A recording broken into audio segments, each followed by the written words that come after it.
Hi everybody, Tracy Brown here. And so today's a little different. I'm going to tell you about a real life experiment I had to do on myself around fruit and vegetables. And it's a big deal when we are so taught to love, fear, and hate nutrition and even eating. And I was just as caught up in it 15 years ago as anybody else could be. So I want to show you something kind of fun just to get started with this. So you can see, let's see, sorry about that. Let you guys see my little starter vegetable garden here. I've got some green beans and some sunflower seeds and lettuce and sage and I think some other stuff.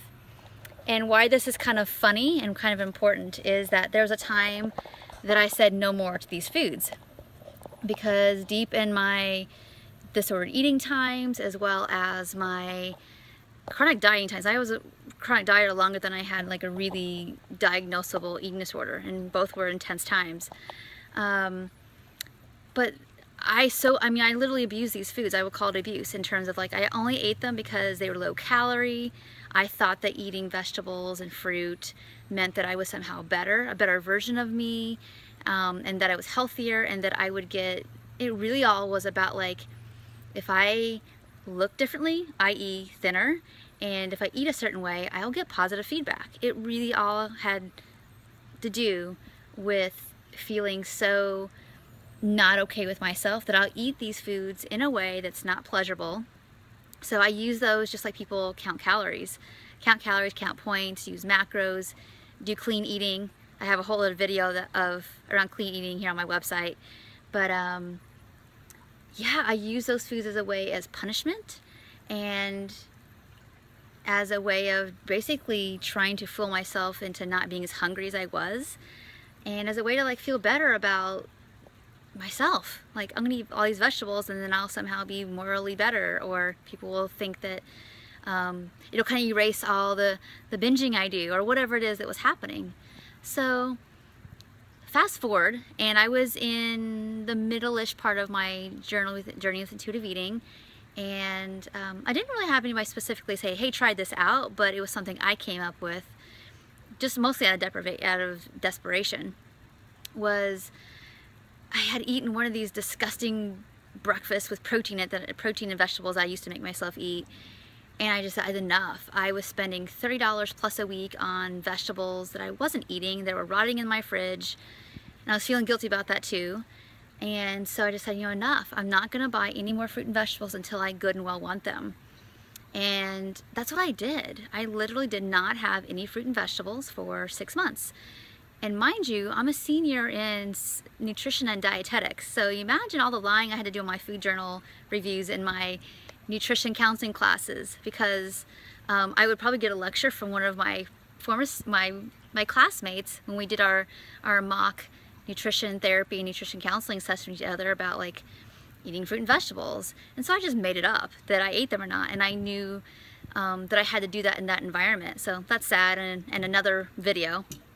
But I kind of did this experiment in secret as a way of making peace with fruit and vegetables, and I fully had decided that if I never eat them again, but I stopped being so hungry all the time and I stopped binging on other foods because I was eating stuff I didn't want, then it was worth it. I would live, and I knew I would survive. I knew enough of my nutrition to know that I'm not going to die from not eating fruit and vegetables. That's just not going to happen. I'm going to die someday, but it's not going to be from lack of fruit and vegetables.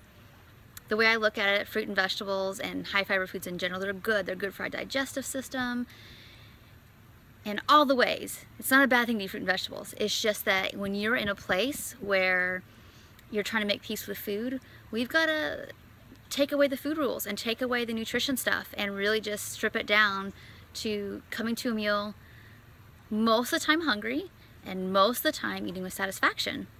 So anyway, I didn't eat fruit and vegetables. I didn't even think about it. I didn't even want them.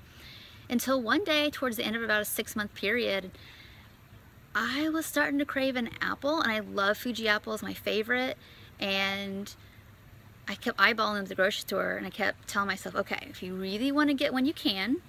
However, don't get more than one. Don't set yourself up for being pushy and pressury with yourself to eat it. So, okay, I got my one little apple in its little bag, and I took it home, and I did eat it that week. I'm like, oh, this is good.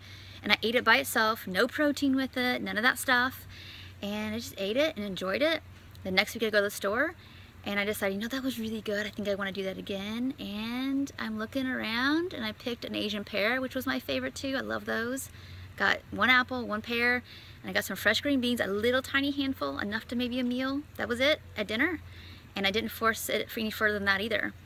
And so it was a big experiment, and you can imagine I kept building on top of it. And every single time I went to the store, and my little remnants of like the food nutrition police were in my head and said, oh, you should get some broccoli too and all that.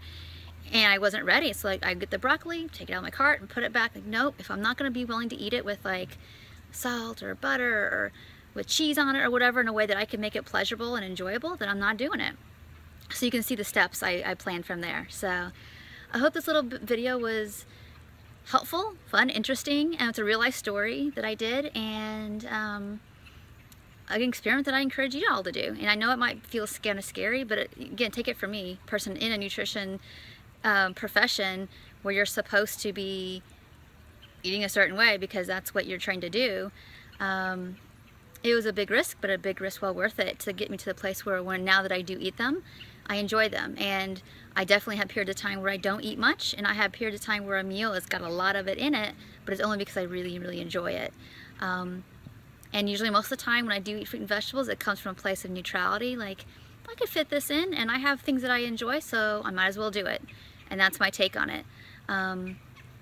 So I think that's it for now. I hope that was helpful. If you have any questions, please leave some comments, email me, and I'd be happy to help you if that's something you're struggling with too. Take care. Thanks.